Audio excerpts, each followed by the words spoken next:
Today we're going to talk about our program, Just Say Yes to Fruits and Vegetables. This is our USDA non-discrimination statement. We don't discriminate in any way. Zoom, maybe I should teach myself. I don't know what happened with my mute button. I'm sure everyone's really familiar with it. The only thing I would say is just any message that you type privately is always going to be public at the end. This is the stuff that we are going to go over, talk about, like Haley said, how to teach kids with a range of ages how to eat healthier. Whether you are a provider, a parent, a sibling, hopefully all of this will be relevant.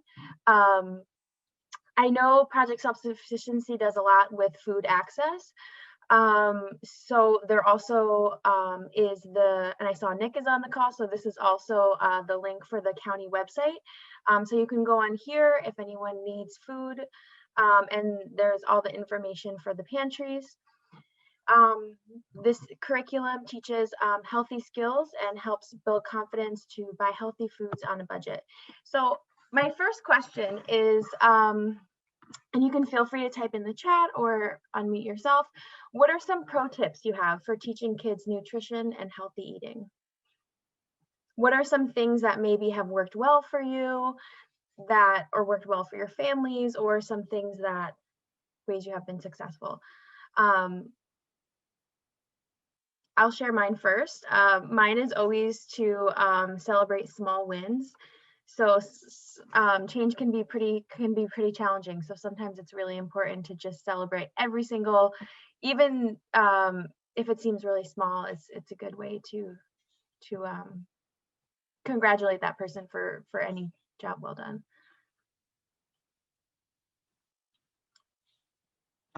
Let's see. In the chat, you have set yourself as an example. Yes. I'm going to talk about that. That is probably one of the most important parts, because we know that kids watch what we do and not what we say. So it's a huge part, is just remembering to be a role model. So thank you for, I can't see the chat, but whoever put that in there. So this is like the cornerstone and the foundation of teaching kids healthy eating. So we always say to try food 15 times and that your tastes change over time. We say to try at least one bite.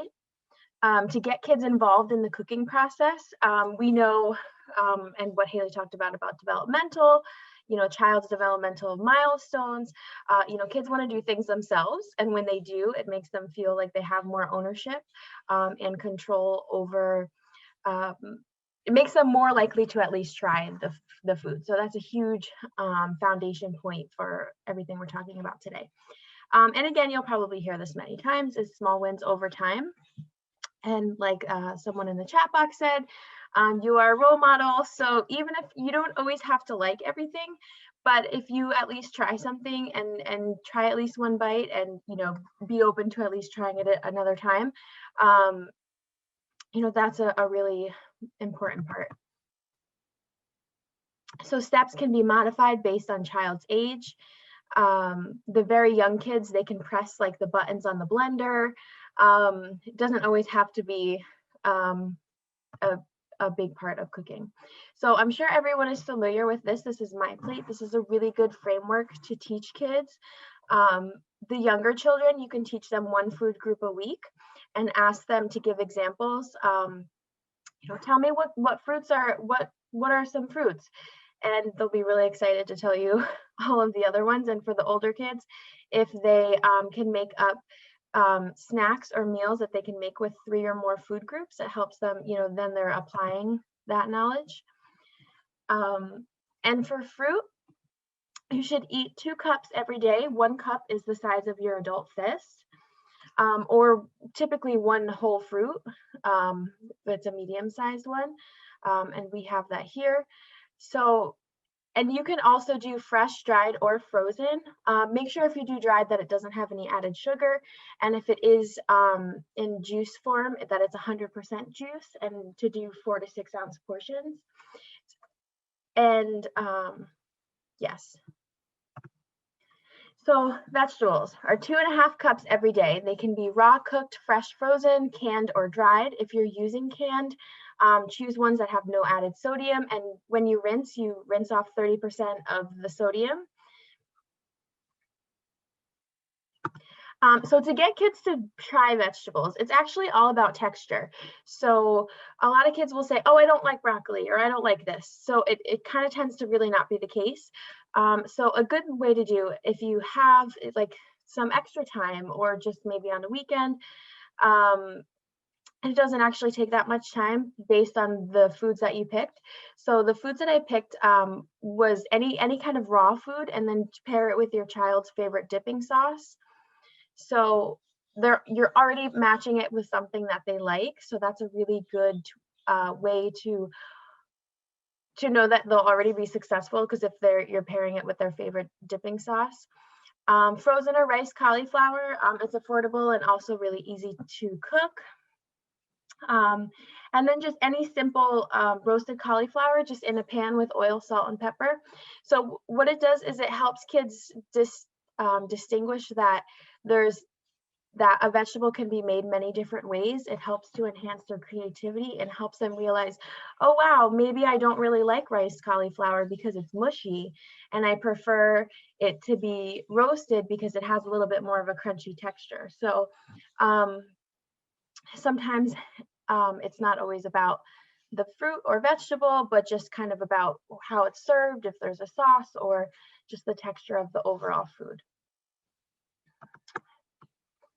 And this also helps them to know that, yes, they like that vegetable, just maybe not prepared a certain way. So these are some other actionable tips, which I think are pretty easy. So if you're at the store with a child, maybe once a week, bi-weekly, once a month, they can pick one fruit or vegetable that they would like to try. So this is great also because the kids are picking their own fruit. So they have some autonomy, which makes them more likely to try it and most likely eat it. This can be done with plants. So buying any fruits or vegetables or herb plants in the summer months. Again, the part about being a role model. One great thing that we use is lettuce knives. And if you don't have lettuce knives, you can use any kind of plastic knife. So they are basically a larger plastic knife with a ribbed bottom, and it helps kids practice their cutting skills. They're affordable, but you don't need that. You can always still just use a plastic knife. We do have some local farms in our area that have cut your own fruits and vegetables. So that's a fun, cheap, and affordable outing, and it also reinforces healthy eating. And meet people where they're at is huge. So even if you're just a provider or someone that kind of wants to make any change, just kind of starting where you're at, and again, small steps, maybe not doing something or taking away a behavior that you have instead of adding a new behavior is a really good way to leverage change. And simplifying recipes. So no bake, one pot, one bowl recipes are really good places to start. And it helps build confidence in the kitchen, whether those are your kids cooking or cooking as a family. I'm sure now we have a lot more time to cook, but it still is better to start small. And we also teach families how to cook vegetables in the microwave, which sometimes might be all if they don't have a stove or just for lack of time. We have, so grains. You should eat 6 ounces every day. Whole grains contain the entire grain kernel. Refined grains have been milled. This gives grains a finer texture and improves their shelf life, but it also removes dietary fiber and iron and B vitamins. And we say to aim to make half of your grains whole grains. And these are the portion sizes as well. So this is a really fun activity for kids, and this is one that we always do in the classes with them, is we just briefly teach the kids the concepts of whole grains, basically that the whole grains have more vitamins and minerals and good stuff than the enriched grains. and to keep it simple, especially if they're younger. And then we teach them how to read the food label. So the first word that we look for is whole. So when it says whole grain, you know it's a whole grain. If it says anything else, we know that it's not. So we encourage kids to be detectives. So some of the parents had come up to me and said that their kids now read every food label and they can't read them anything. So sorry in advance. But it's really great. And for the older kids, they get to practice their math skills as well. So we know a lot of times there's serving sizes, and you have to multiply the serving sizes to figure out how much is in the entire container. And I know we've done this a few times at Project Self-Sufficiency with the sugar and drinks. And it's a great way for kids to practice their math, but also realize the nutritional value within the foods that they eat. So lean meats and poultry is about a quarter of what should be on. So we want to try to get the saturated fats, so to remove the skin, and then aim to include seafood twice a week. Eat a variety of plant-based protein sources like beans, peas, nuts, and seeds. And any kids that have nut allergies are always able to eat seeds. So any kind of unsalted sunflower seed or the like is something that they can have.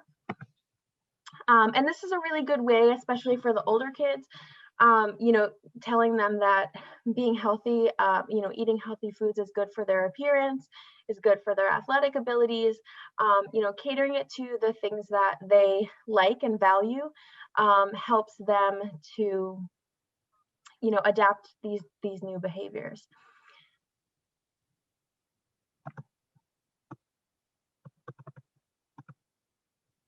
So, and of course, most kids really love dairy, so you don't quite have to tell them that much about how it's good for you. I think kids love cheese and yogurt, but teaching them that it has, calcium, helps their bones be strong, vitamin D is good and helps them adhere to that. So physical activity is also a part of MyPlate. It's any movement that requires energy. So kids need 60 minutes a day and adults need 30 minutes 5 times a week. Oh. So, I don't know if he's not muted. Working on it. Thank you. So this one I think is really interesting. So there is something called,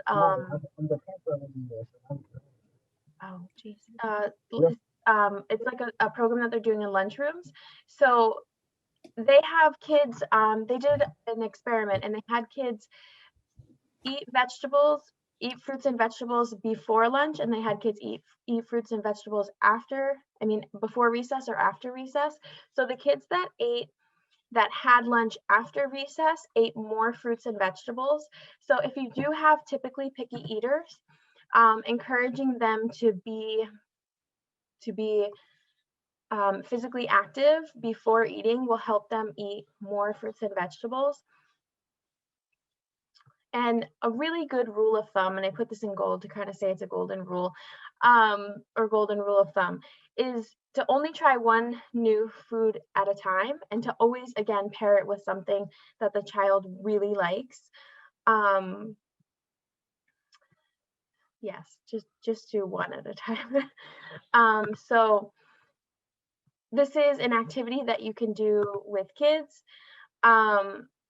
Showing them a meal and seeing how they can modify it to make sure that all food groups are represented. So in here we have chicken, yogurt, and bread. And then we would need to add fruits and vegetables to that. So they suggest adding, making a chicken salad with grapes and celery. And for breakfast, we could do an oatmeal with berries made with milk, nuts for protein, and some carrots on the side. And this is, I think, a great place to start. So even just encouraging to change maybe one thing for one change, one food group, Um, in this case, maybe the fruit snacks for just a whole piece of fruit. Um, any again, small wins are always the way to go. So we've taken that healthy meal and we've added each component in order to make it a healthier item. So we've taken this to that. So, and it's easy to make these changes. Believe it or not, so we always cook a recipe in each class. Kids love snack food um, a lot.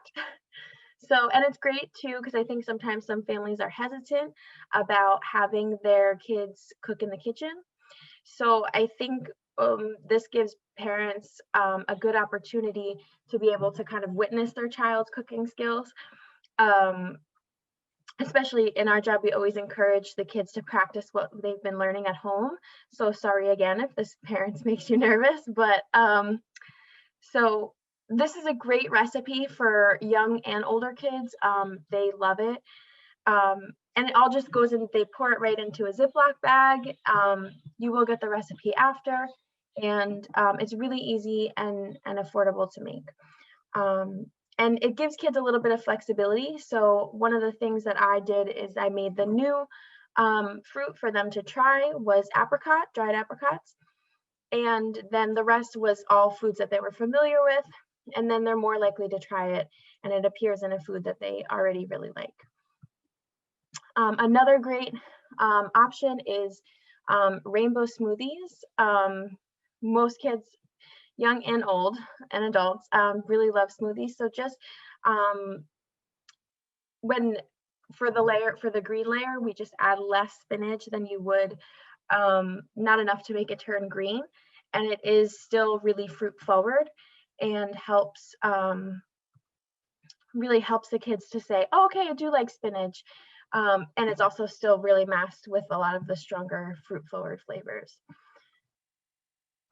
So, does anyone have any questions? Feel free to just unmute yourself and ask if you do. What about like the applesauces? My kids call them pouches with they have the vegetables mashed up in there. I mean, we kind of really refrain from speaking like about specific different kinds of foods, but uh, I think if kids are, I mean, some kids are really picky, and maybe the only way they're going to eat a certain fruit or vegetable is in that pouch, then I would say great. Um, I Got it. think when kids are young, they actually don't need as much when they're around like 4 years old or things. They start to need less food than they did when they were younger, and so then their tastes start to change. So we think, and I think we always have me being Italian person, you always have a tendency to want to overfeed, um, and they don't actually need as much food. So yeah, Any and more questions? yeah. And I don't know if we it doesn't look like we have any questions, but just as far as food resources, so another great thing, which hopefully everyone knows about this, and I see Helen is here and Franklin did really well as far as so some schools are allowing as far as the meal programs that are given the breakfast and lunch. So most schools are opening their school, so your school is open for anyone to eat 18 and younger, breakfast and lunch. These meals are pickup, they're grab and go. Um, and I know that that wasn't initially the case in Franklin, and they advocated for that. So, if your school does not, I think that's a great thing to just make sure that you're aware of that your children don't necessarily have to be enrolled in school in order to participate in those programs. They just have to be 18 or under. I just wanted to say, Lauren, thank you so much for addressing the sensory needs of kids, and presenting foods in different manners, because it is so very true that, let's say, the crunch versus the mushy makes a huge difference, and it is all the difference between eating the food and not. So that I thought that was an excellent, excellent takeaway. Thank you. Thank you so much. And I just want to add to that, especially with kids with special needs, I mean, they're all about consistency. So, trying to make foods that are a little bit crunchy. I mean, the kids love kale chips. And they're, I don't know if they would eat necessarily raw kale. I mean, we did put it on a pizza and put it in the oven and they ate it. But, it's very easy, even if they can't cut the food, cut the kale in order to just break off pieces, put it in the oven, and then add a little bit of salt and pepper.